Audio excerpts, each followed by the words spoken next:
My boyfriend secretly charged $8,000 to our credit card for online currencies and thought I'd never find out. I 26F just found out my boyfriend 28M secretly spent $8,000 on online game currencies using our shared credit card, and I genuinely don't know if this relationship can recover. For context, we've been together for 4 years and have lived together for 2. We split bills, groceries, and savings contributions. We aren't rich by any means. We've been saving for a down payment on a house, and every dollar has mattered.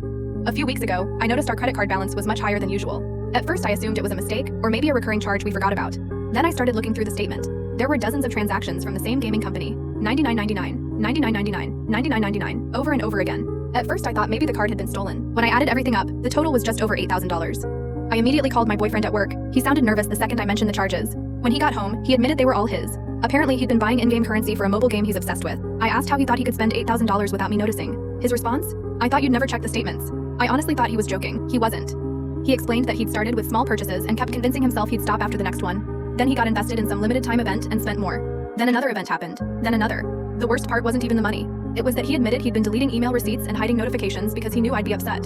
So this wasn't an accident. It wasn't forgetfulness. It was months of intentionally covering it up. I asked him what exactly he bought. He pulled out his phone and showed me his account. The things he spent $8,000 on were mostly cosmetic items, virtual outfits, character skins, and premium currency that can't even be converted back into real money. I had to sit down. Meanwhile, I'd been skipping vacations, eating out less, and picking up extra shifts because I thought we were both committed to saving. The next morning, I checked our savings account. Guess who had quietly stopped contributing to it months ago?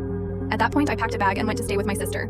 Now he's calling constantly, apologizing, promising he'll quit the game, promising he'll pay everything back, promising he'll change. But every time I think about it, I keep coming back to one thing. The spending was bad. The lying was worse. And the fact that his entire plan depended on me never looking at our finances again somehow feels worst of all. So now I'm sitting here wondering whether this was a terrible mistake that deserves a second chance, or whether I've just learned something important about the person I thought I was going to marry.